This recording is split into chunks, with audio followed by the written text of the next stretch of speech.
tubifurize amahoro, tubifurize gukomeza kugubwa neza.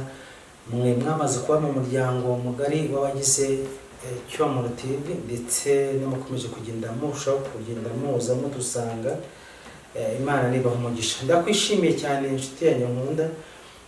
Ntekereje ko uri amahoro mujye muherereye mu bice bitandukanye by'igihugu cyacu, Majyaruguru, Amajyepfo ndetse n'ahandi hose. Reka tubifurize umugisha w'Imana, tubifurize gukomeza kugubwa neza. Tubashimira cyane uburyo ki mukomeza kugenda mutwereka mubana natwe kandi umunsi ku munsi. Reka mvuge ngo izina ry'Imana nirihimbazwe ku buzima bwanyu kandi buri munsi. Ni ingenzi rero ko mu buzima bwacu ko abantu bashobora kubana, ko abantu bashobora kugirana umumaro mu buryo busanzwe. Mfashe umwanya ngo twiganirire ku bintu bigera ku 10 bishobora kuranga, bishobora kwerekana ko umuntu agukunda. Tuganira ku bintu bigera mu 10 bishobora kwerekana ko umuntu agukunda, bishobora kwerekana ko umuntu akuri hafi. Mbega rimwe na rimwe hari igihe nyine mu buryo busanzwe abantu tubana, ariko umuntu akamenya ngo uyu ni inshuti yanjye, uyu ni inshuti yanjye magara, uyu ni afite igisobanuro mu buzima. Byamaze iminsi kumubona ko hari ibintu byo dukora, ugasanga wenda umuntu afite gukomereka akomoye ku nshuti ze. Reka twiganirire ku bimenyetso 10 bishobora kwereka ko umuntu agukunda. Ese birashoboka ko umuntu ashobora gukunda undi? Aravuga ngo Imana niyo ikunda, abantu tuzi gukunda. Indirimbo imwe muzumva nyine abantu bavuga ngo Imana niyo izi gukunda, abantu dukunda. Rimwe rero usanga mu bikorwa bimwe by'abantu usanga hari ibintu nyine bishobora kwereka ko umuntu byibura mu buzima bwacu bwa buri munsi, ukabona ko byibura umuntu muri kumwe. Rero nizere ko mumeze neza, nsuje mwese mukundana, musubiza mugira urukundo, gukunda bagenzi banyu. Suje abantu mwese mudahwema kugira neza bagenzi banyu, mu bimenyetso by'urukundo mukabereka rwose. Rero mfashe umwanya ngo tuganire ku bintu 10 byibura kugira ngo bishobora kwereka ko umuntu ko agukunda. Ndumashaka kuganira ku bintu 10 byonyine bishobora kwereka ko umuntu byibura, ko tumaze kubona ko mu buzima bwacu bwa buri munsi abantu babayeho baryaryana, abantu babayeho nk'indyarya. Umuntu akwereka ko gukunda, ariko hirya hari izindi mpamvu, hirya hari ikindi kintu cyihishe hirya gatoya. Bitumye rero nshaka gufata umwanya ngo wenda tuganire ku bintu bike bishobora kwereka ko umuntu agukunda. Ese ugira umuntu ugukunda? Ese ugira umuntu ukwitaho? Ese ni gute ujya ubona ko uwo muntu akwitaho kandi ko agukunda? Rero ndagira ngo tuganire ku ibintu byombi, ariko bitewe n'ibintu umuntu abona muri ubuzima bwacu bwa buri munsi, kubera impamvu zimwe tuzavuga ku bintu byinshi bitandukanye kuri Cyomoro TV. Ariko ahangaha tugiye kubarenganurira, kubereka amarenga cyangwa kwereka uburyo ki umuntu ashobora kwereka ko ushobora kubona ko umuntu agukunda. Kuko hari igihe tubona ko abantu bavuga ngo umuntu ni indyarya. Iyo umuntu bavuze ngo ni indyarya, nuko ashobora kuba kwereka uruhande rumwe kandi akwereka ko agukunda, kandi ibyo bintu atari ko wenda biri nk'uko biri ku mutima we. Hari n'abavuga rero ko bakunda abandi wenda bakabivugira ku rurimi gusa, ku mutima bitabaho. Dufite n'abandi bantu bashobora gukunda, unashobora kugukunda pe, kandi umutima we rwose akumva, ukabona ko we muri we akumva aragukunda, ariko ntabikwereke. Dufite abantu rero ingeri nyinshi bafite inkunga zabo zitandukanye bitewe n'impamvu.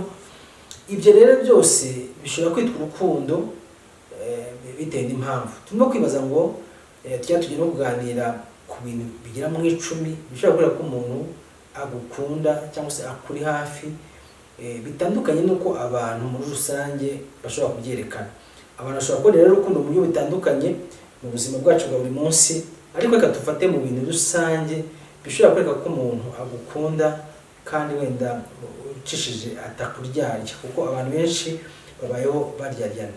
Maze iminsi mbona ubuzima bwacu abantu ugasanga rimwe na rimwe nk'umugore n'umugabo banakundanye, banasangiye, baranatamekana, ukumva inkuru, ukumva umwe yishe undi, kandi barakundanye. Twite ko bakundanye bageze no ku rwego rwose rushimishije, bagera naho babyereka imiryango, bagera naho babyara, amaraso yabo barayahuza baranabyara. bagira mu rwego bahuza imiryango ndetse n'inshuti ndetse n'abavandimwe barahura, ariko nyuma tukaza kumva amakuru ko ba bantu bagize gute bica. Ese ubwo barakundanaga? Ese byagenze bite? Reka twirebere ku bimenyetso bigera mu 10 bishobora kwereka ko umuntu byibura agukunda. Ikimenyetso cya mbere rero nuko umuntu wumva mwinjire mu cyo tuvuye mu rukundo, umuntu agukunda, ikintu cya mbere nuko agomba kuba hafi. Birashoboka ko mu buzima bwacu bwa buri munsi abantu, nari bivuze ko umuntu ashobora kukwereka ibimenyetso bitandukanye. Ari ibimenyetso bishobora kugaragaza ko umuntu nyine agukunda cyangwa se akwiyumvamo cyangwa se agufitiye urukundo. Nuko uyu muntu agomba kuba aguhora hafi. Kimwe mu bimenyetso cya mbere gishobora kwereka ko umuntu agukunda nuko agomba kuba aguhora hafi. Bega intekerezo ze cyangwa se ubuzima bwe bwa buri munsi akenshi akaba kuba hafi. Kimwe nicyo kimenyetso cya mbere gishobora kwereka ko umuntu agukunda. Aharanira kuguha umwanya, aharanira kukwereka ko akuri hafi. Ntabwo nzi niba bumvikane kuba umuntu akuri hafi nuko umwanya we awuguha, nuko ashobora kumubwira ati ndagukeneye akakugeraho, nuko mu gihe urwaye akuba hafi, nuko mu gihe wishimye akuba hafi. Mu bimenyetso cya mbere kiranga abantu ko cyangwa se umuntu ko agukunda nuko agomba kukuba hafi. Bibaho ko umuntu ashobora kuvuga ngo aragukunda cyangwa se ni inshuti yawe. Iyo tuvuga ubumwe ndajya ashobora kumva wenda bwa bundi bw'abajene, ariko tuvuga mu buzima busanzwe kugira ngo ko umuntu agukunda nuko akuba hafi, akaguha umwanya, yaba mu byiza yaba mu byishimo akaba akuri hafi. Ni kimwe mu kimenyetso cyo kwereka ko umuntu agukunda. Imana rero nitwigishe, kandi niba ufite umuntu ukunda, niba ufite umuntu mubana, niba ufite umuntu uba kuba bugufiya, jya umuha umwanya, jya umuba bugufi. Ni kimwe mu kimenyetso cya mbere gishobora kwerekana ko agukunda. Ikimenyetso cya kabiri ni uko akunda kukubaza amakuru. Icyo ni kimwe mu kimenyetso cya kabiri. Umuntu ugukunda akubaza amakuru, akubaza uko umerewe, akubaza uko wumva umeze, akubaza amakuru. Iyo tuvuze amakuru dushobora kumvikana ibintu byinshi.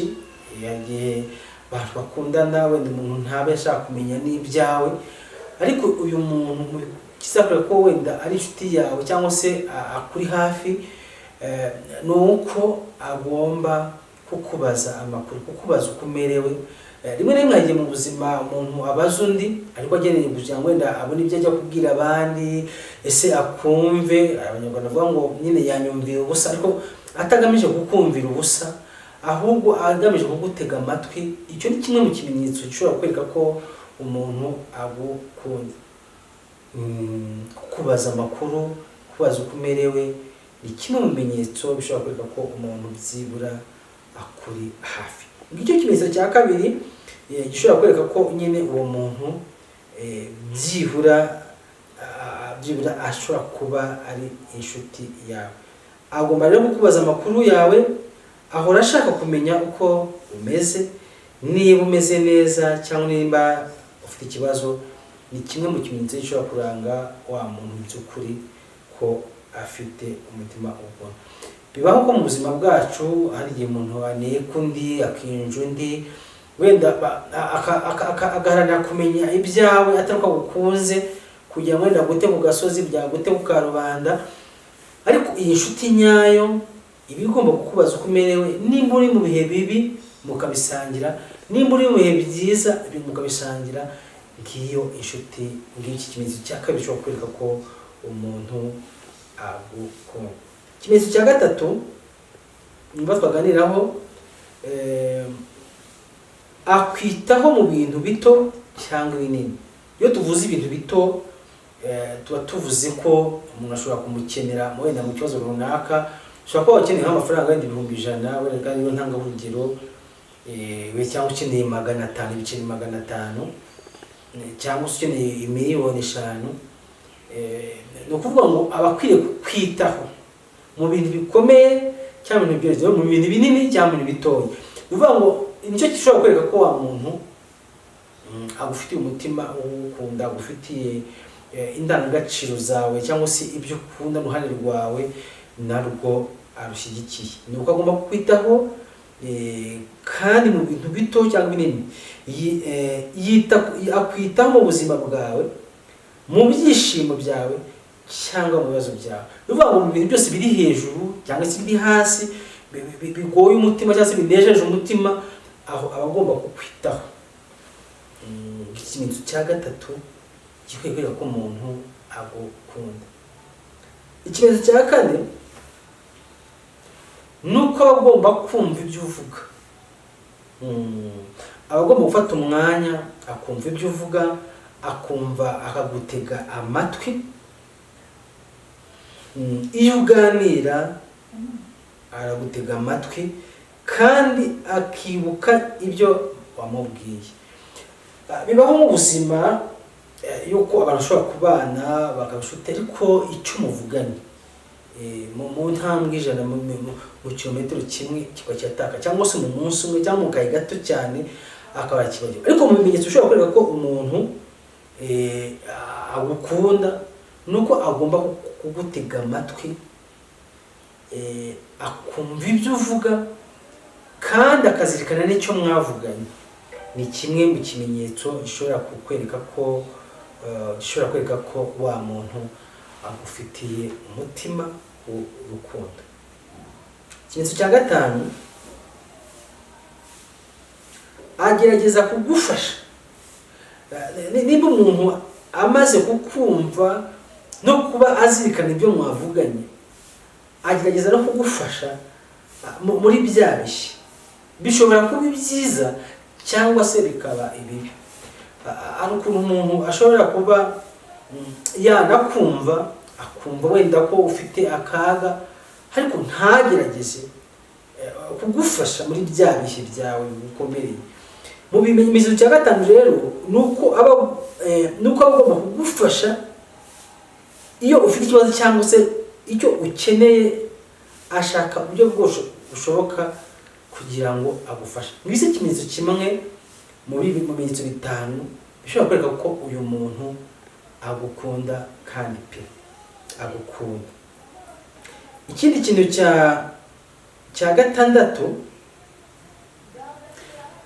akunda kukuvuga neza. Aba agomba kukuvuga neza kabone no gutaburi hahandi. Ngo dufite inshuti rimwe rimwe twitwa ko ari inshuti, ushobora kuba muri kumwe aho ikuvuga neza, ariko wajya hirya gatoya ugasanga umuntu arakuvuga nabi, kandi mu gihe muri kumwe ugasanga nakwereka ko nyine ari inshuti yawe, aguteze amatwi, agufasha cyangwa se ari muri urwo ruhande.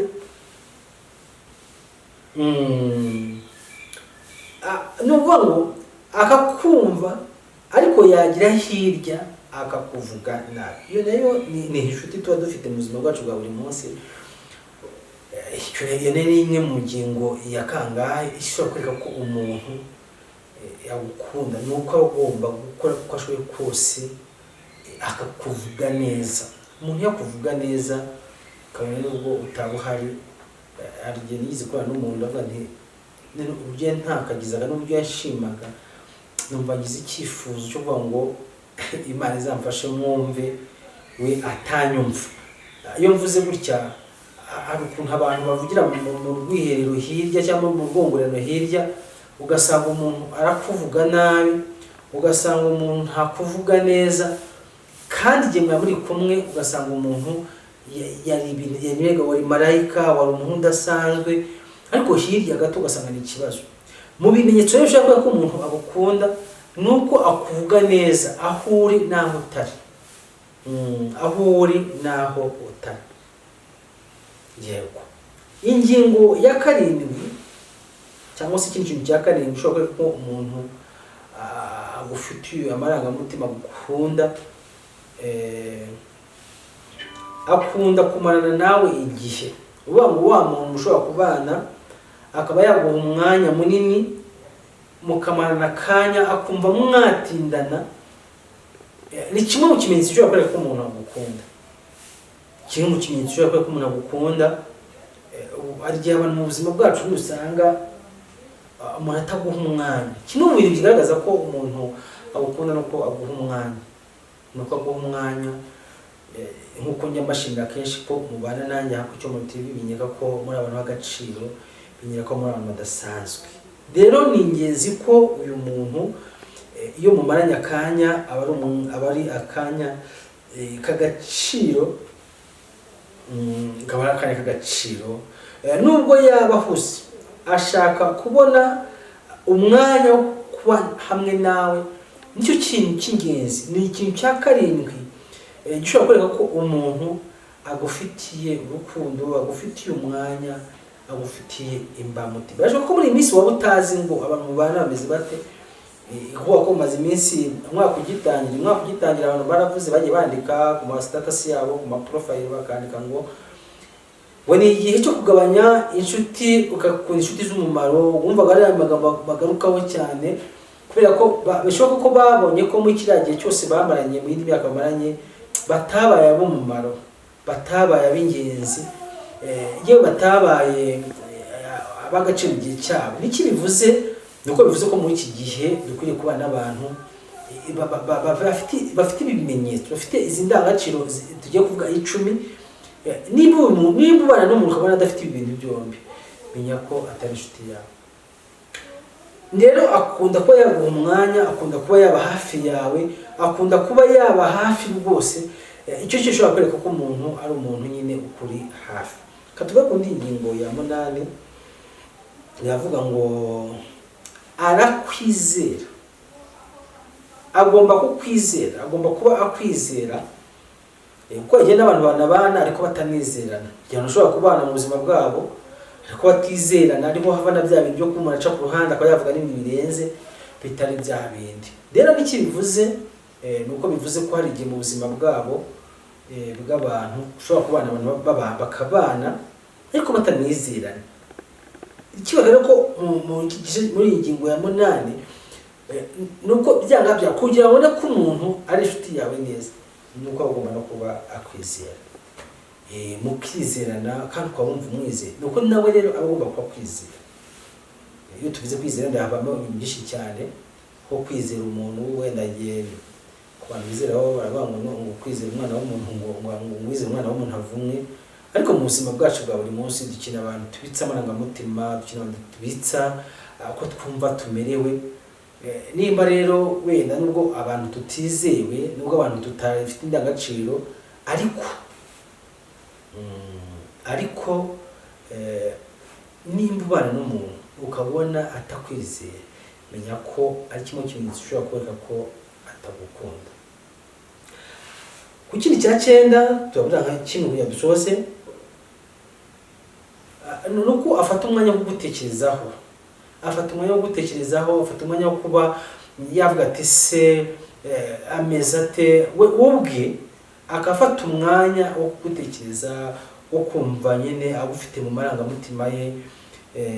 Ashobora kukohereza ubutumwa bugufi, ashobora kukwandikira ka message nyine birumvikana, akakubwira ko nyine agutekereza.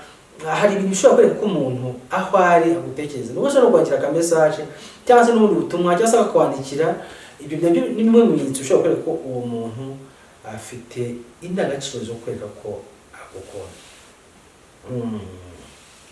Ikindi cya nyuma numva twavugaho,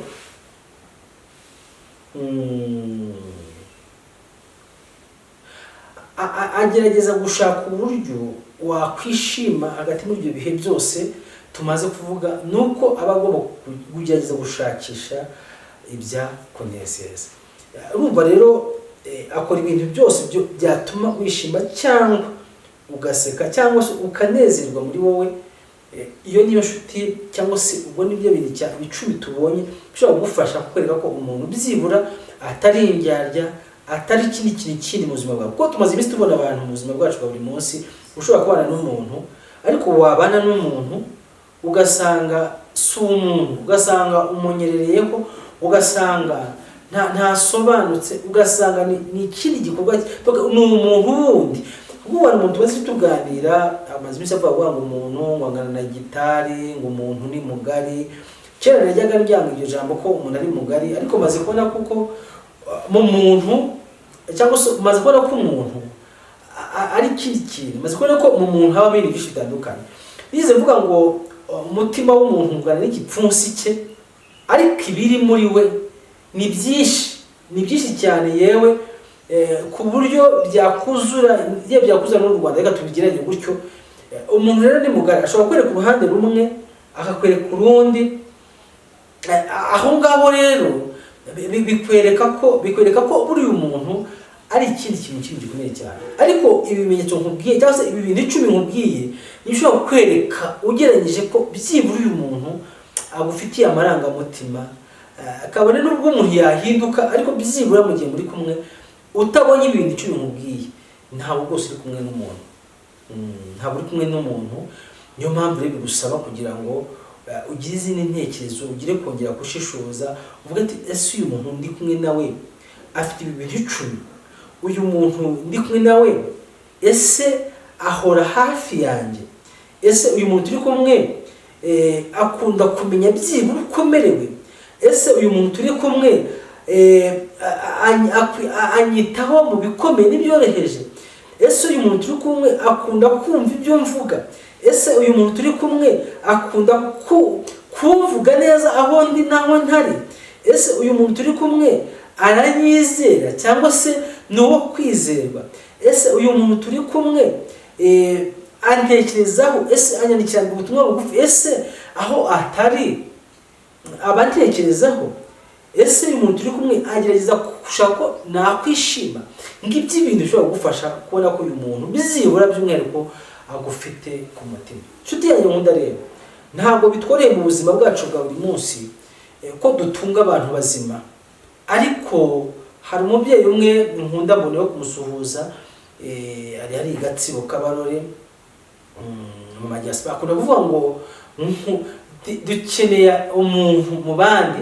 Bivuga ngo nubwo abantu tuba bafite ari benshi, ariko dukeneyemo umuntu w'umumaro mu buzima bwacu bwa buri munsi. Kabone nubwo umuntu adakunda, buri abantu ntidukunda, buri abantu tukindi kintu kindi, ariko reka tuvuge ngo dukeneye umuntu muzima, dukeneye umuntu mu bandi, dukeneye umuntu w'umumaro, dukeneye abantu badukunda mu by'ukuri. Hari abandi babivuga iyo bapfuye twagiye gushyingura, niho tujya dusanga amagambo meza tuvuga abantu bacu badukundaga bamaze kuva mu mubiri, tukabivuga bapfuye. Ariko dukeneye abantu batugaragariza ibimenyetso bigaragaza ko badukunda hakiri kare, mukatwereka ko mudukunda, ibimenyetso bikagaragara, mukatwereka ko turi kumwe, mukatwereka ko tubanye, mukatwereka ko twizeranye, mukatwereka ibintu bitwereka ko turi kumwe. Bitabaye ibyo, reka tugenzura abantu twita ko badukunda. Abantu banavuga ngo umushuti dufite ni za Yuda, abantu baba bafite ibintu byinshi bitandukanye kandi bidakomeye cyane mu buzima bwacu bwa buri munsi. Ariko ndagira mbabwire ngo mugerageze tubane neza, tuba abantu b'umumaro mu buzima bwacu bwa buri munsi, kuko igenzi usanga ikiremwa muntu kimaze gutakaza indangagaciro, kimaze gutakaza ubwere bwa kimuntu. Ni ingenzi ko dukwiriye kubana neza kandi tukerekana ibimenyetso bigaragara ko dukundana cyangwa se inshuti y'umuntu. Tutabe turyaryana, abantu bamaze iminsi mbona abantu babaryaryana, abantu nta rukundo bafite, ibintu byaradogereye, abantu bafite za mbereka nyinshi ku mitima. Ariko turifuza ko ubuzima bw'abantu, turifuza ko ubuzima bwacu ukwiye kuba ikimenyetso cyiza cyereka umuntu ko bizibura muri inshuti muvandimwe twari tubanye. Ndagira nkwifurize kugira ibimenyetso bizima, kwereka umuntu ko umukunda, kugaragaza indangagaciro z'uko umuntu muri kumwe, mukagirirana umumaro, kugira ngo n'izina ry'Imana rikomeze guhimbazwa mu buzima bwacu. Kuko hari abantu benshi, yewe n'aba batwita ngo baba mu nzu z'Imana cyangwa se zitira izina ry'Imana, usanga rimwe na rimwe n'izo ndangagaciro bamwe batazifite. Ugasanga abantu umuntu wenda mwanasenga cyangwa mu mwanya wo gusengana ugasanga niwe wagambanye ugasanga niwe urimo kuvuga amagambo menshi ugasanga niwe wabaye wa mbere kukwangiriza umutima bitari bikwiriye rero mbamona ari ikibazo niyo mpamvu mvuga ngo duhinduke byibura umuntu ubona adafite izi ndangagaciro mvuze 10 menya ko umuntu rwose nta rukundo gufitiye nta rukundo gufitiye giranya rero urebe icyatuma ubuzima bwawe bubona umuntu umumaro bubona umuntu w'agaciro ku buzima bwawe reka mushimire cyane umwanya duhaye mbifurize kugaragazanya urukundo mbifurize kongera kugira indangagaciro za kimuntu mwifurize kongera kugenzura kugira umenye ko uwo muntu mubana kugira umenye ko uwo muntu afite izo ndangagaciro 10 tuvuze byibura nubwo umuntu ahinduka nubwo umuntu utamwizerije na kwizana ariko byibura akaba afite utumenyetso tugaragaza ko bizibura akuri hafi reka mushimire cyane umwanya duhaye mushimire urukomeye cyane mushimire ko ujya udubana natwe ese wowe ufite umuntu ugukunda ese ibimenyetso byibura ujya ubibona reka dusoreza aha mbifuriza umugisha w'Imana kandi ugize inama n'ibitekerezo bitugaragariza ese wo mubanye neza ese ibimenyetso byibura ujya ubibona kugaragariza Imana iwamugisha rero nshuti twabanye reka tukomeze kurarikira kukomeza kwikira ibiganiro byacu kuri Cyuma TV ufite inama cyangwa ibitekerezo duhamagaye kuri yani 0783 naho mu bindi biganiro bitaha Imana iwamugisha Cyuma TV ndabasuhuje mbifuje amaro y'Imana ninge Paul Media TV mbabajwe no kubabwira inkuru y'akabaro ya channel yacu Paul Media TV baje kuyiba ariko hari byishimo ko twongeye tugakora indi nayo ni Paul Media TV ndetse ikaba yaratangiye no kujyaho ibiganiro nkaba nabasabaga ubufasha kugira ngo mwongere mwandire kuri subscribe murabona ko ngiye ku maso ndishimye kuko nzi ko muhari kandi muzabikora ndetse n'izindi mbuga zacu zose habe TikTok haba Instagram ndetse no kuri channel yacu ya WhatsApp ni Paul Media TV hanyuma ukeneye nimero yanjye kugira ngo wenda ukeneye gufasha ibitekerezo n'indi nyunganizi 0794 82 15 3 Imana ibahe umugisha.